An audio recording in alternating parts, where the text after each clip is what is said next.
दोस्तों नमस्कार। जब भी चुनाव का समय आता है या जब भी आप चुनाव लड़ने जाते हैं तो चुनाव के हार जीत में एक सबसे बड़ा खेल करने वाला जो एलिमेंट होता है वो है चुनाव का नरेटिव, कैंडिडेट का नरेटिव। और जो भी कैंडिडेट अपने नरेटिव से पब्लिक को इन्फ्लुएंस कर लेता है या प्रभावित कर लेता है वही चुनाव में जीत हासिल करता है। तो यदि आप भी ये जानना चाहते हैं कि कैसे आप किसी भी चुनाव में नरेटिव को कंट्रोल करें और साथ ही साथ पब्लिक के ओपिनियन को भी कंट्रोल करें, तो ये वीडियो आपके लिए है। दोस्तों नमस्कार, मेरा नाम राजीव साहू है और मैं फाउंडर हूं पॉलिटिकल सक्सेस क्लब का, जिसका मिशन है राजनीति में 1 लाख ऐसे फ्यूचर लीडर्स की मदद करना जो भविष्य में हमारे देश को और समाज को एक बढ़िया नेतृत्व प्रदान कर सके। और यदि आपको यह लगता है कि आप भी उनमें से एक हैं, तो आज ही ज्वाइन कीजिए पॉलिटिकल सक्सेस क्लब, जिसका लिंक आपको वीडियो के डिस्क्रिप्शन में मिल जाएगा। तो दोस्तों बहुत बहुत स्वागत है आज के इस नए वीडियो में, जिसमें हम एक बहुत ही नई चीज के बारे में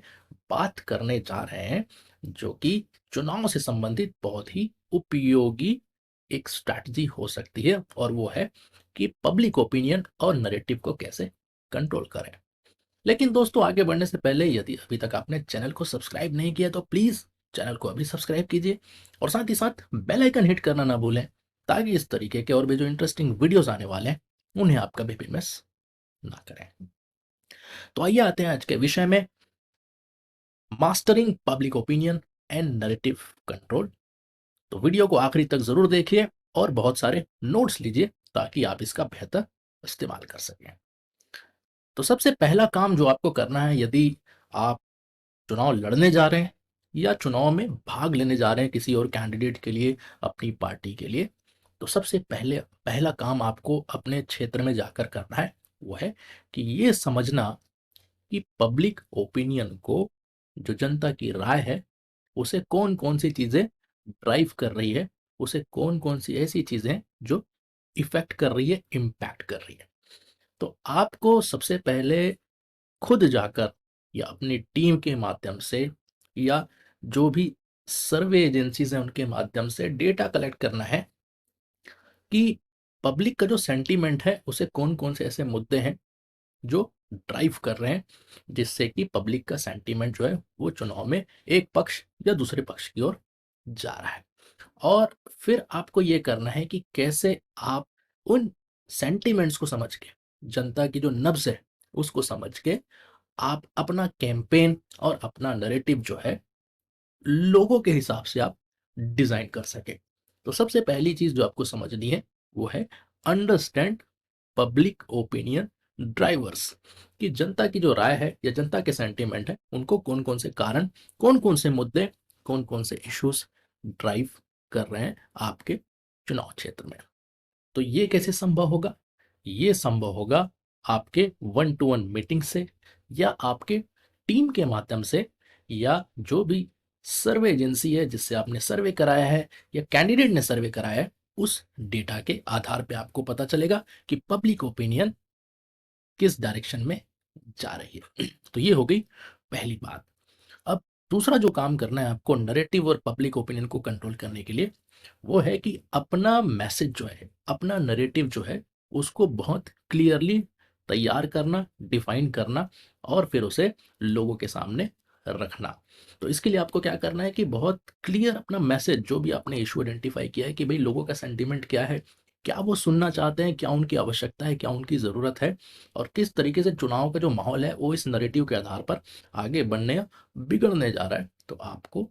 अपना जो मैसेज है वो बहुत क्लियरली डिफाइन करना है, उसके अराउंड एक स्टोरी बिल्ड करनी है जो आपकी पोजीशन को मजबूत करे इस चुनाव में, आपके प्रचार को जो सपोर्ट करे, और जो लोगों की प्रॉब्लम है उसका वो सोल्यूशन भी हो।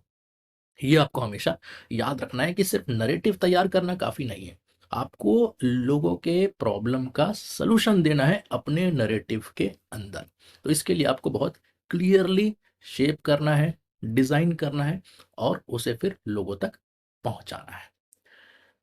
तीसरा जो काम आपको करना है पब्लिक ओपिनियन और नैरेटिव को कंट्रोल करने के लिए, वो है अपने मैसेज को, अपने नैरेटिव को मीडिया और सोशल मीडिया के माध्यम से विस्तारित करना, प्रचारित करना। तो अपनी जो बात है, आपका जो नैरेटिव है, उसको लोगों तक पहुँचाने के लिए आपको अखबारों का सपोर्ट लेना है, आपको टीवी न्यूज़ चैनल्स का सपोर्ट लेना है, लोकल यूट्यूबर जो इन्फ्लुएंसर होते हैं, लोकल न्यूज़ चैनल्स होते हैं, वेब पोर्टल बेस्ड, उनकी आपको मदद लेनी। साथ ही साथ आपके सोशल मीडिया के माध्यम से, आपके फेसबुक हो, चाहे ट्विटर हो, चाहे इंस्टाग्राम हो, चाहे व्हाट्सएप हो, अलग-अलग माध्यम से आप कैसे अपने नैरेटिव को लोगों तक पहुंचाते हैं, इससे तय होता है कि कितने दूर तक आपका मैसेज जो है वो जाता है।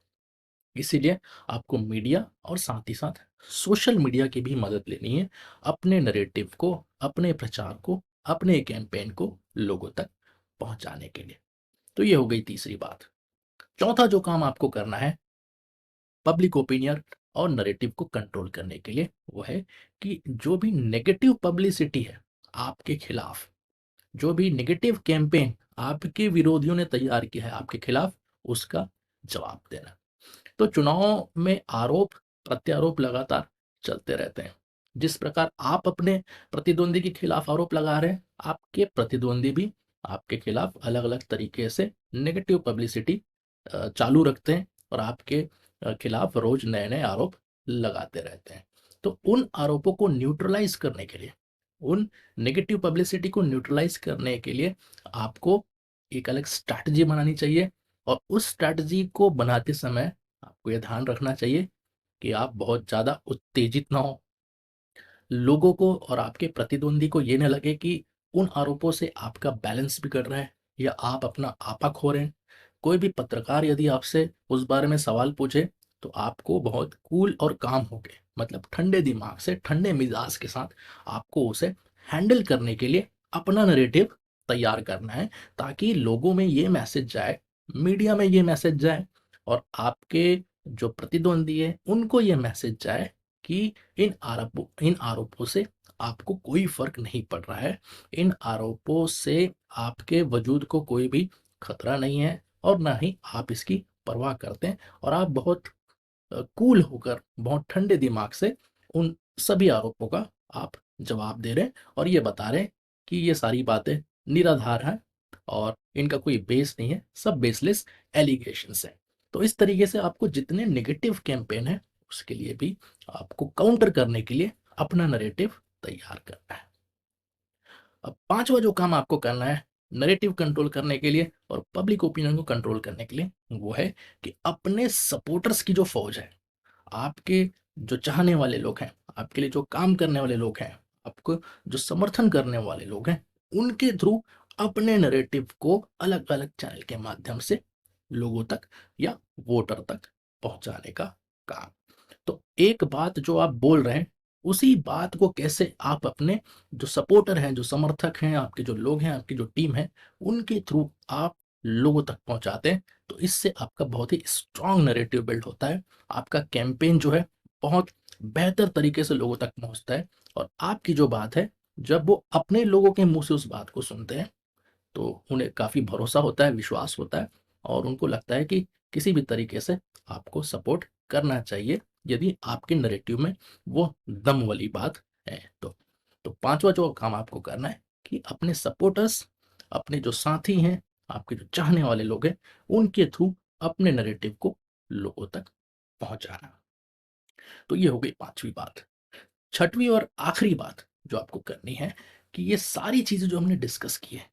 कि पहले लोगों के सेंटीमेंट को समझना, फिर उसके अराउंड अपना नैरेटिव तैयार करना, फिर अपने नैरेटिव को मीडिया और सोशल मीडिया के थ्रू लोगों तक पहुंचाना, साथ ही साथ आपके ऊपर जो आरोप लग रहे हैं, आपके खिलाफ जो नैरेटिव है, उसे न्यूट्रलाइज करने के लिए अपना नैरेटिव तैयार करना और बहुत ही ठंडे दिमाग से उसे उसका जवाब देना, और साथ ही साथ आपके लोगों के मार्फत, आपके समर्थकों के थ्रू आपके नैरेटिव को वोटर तक या जमीन में लोगों तक पहुंचाने का काम। ये जो सारे स्टेप्स हैं, इन पे आपको बहुत गहरी नजर रखनी पड़ेगी। आपको फीडबैक लेना पड़ेगा कि आपका नैरेटिव किस तरीके से काम कर रहा है, वो लोगों तक पहुंच रहा है कि नहीं पहुंच रहा है, लोगों की क्या राय है। तो आपको हर दिन, हर दूसरे तीसरे दिन ये सारी चीजों का एनालिसिस करना पड़ेगा कि कौन सी चीज जो है वो काम कर रही है, कौन सी चीज है जो काम नहीं कर रही है, कौन सी चीज़ है जो लोगों के दिलों में घर बना रही है और कौन सी ऐसी चीज़ है जो बेकार जा रही है। तो आपको लगातार उसको रिकैलिब्रेट करना पड़ेगा, क्योंकि चुनाव का जो माहौल है उसे थामना पड़ता है वोटिंग के दिन तक। तो ज़रूरी नहीं है कि आपने जो पहले दिन जो बात स्टार्ट करी, जो नैरेटिव स्टार्ट किया, वो चुनाव के दिन तक भी चल रहा है। इसके लिए आपको काफ़ी स्ट्रैटेजिकली मेहनत करनी पड़ेगी, रणनीति बनानी पड़ेगी, कई बार आपको अपनी रणनीति बदलनी भी पड़ेगी, कई बार नई रणनीति बनानी पड़ेगी। तो इस तरीके से लगातार आपको ऑप्टिमाइज़ करना है अपने नरेशन को, और लगातार पब्लिक का जो फीडबैक है, वो आपको लेते रहना है खुले दिमाग से, विदाउट एनी बायसनेस। तब जाके आप नैरेटिव और साथ ही साथ पब्लिक ओपिनियन को कंट्रोल करने में कामयाब हो पाएँगे। तो साथियों, ये वो 6 पॉइंट थे जो किसी भी चुनाव में आपकी मदद कर सकता है पब्लिक ओपिनियन और नैरेटिव को कंट्रोल करने के लिए। दोस्तों, यदि ये 6 पॉइंट्स आपको अच्छे लगे तो प्लीज़ इस वीडियो को लाइक करिए और ज़्यादा से ज़्यादा शेयर करिए, ताकि आप भी दूसरों की मदद कर सकें। इस तरीके की बातों के लिए, political training, social media branding, election management के लिए आप मुझसे जुड़े रहना चाहते हैं, तो मेरे वीआईपी फेसबुक ग्रुप में आपका स्वागत है, जिसका लिंक इस वीडियो के साथ दिया जा रहा है। साथियों, अगर आप पॉलिटिकल ट्रेनिंग में इंटरेस्टेड हैं, अपने राजनीतिक करियर को गति देना चाहते हैं, दिशा देना चाहते हैं, तो आपका स्वागत है पॉलिटिकल सक्सेस क्लब में, जिसमें हमें खुशी होगी आपकी मदद करने में, ताकि आप जिस मुकाम को हासिल करना चाहते हैं उसमें हम आपकी मदद कर सकें, एक अच्छा लीडर बनाने में, एक सफल लीडर बनाने में, और किसी भी इलेक्शन में आपको एक बढ़िया कैंडिडेट के रूप में परफॉर्म करने के लिए। तो अभी कुछ समय के लिए जो वीआईपी मेंबरशिप है पॉलिटिकल सक्सेस क्लब का, ये बिल्कुल फ्री है। तो देर मत कीजिए, आज ही ज्वाइन कीजिए पॉलिटिकल सक्सेस क्लब और अपने राजनीति को एक नई दिशा दीजिए।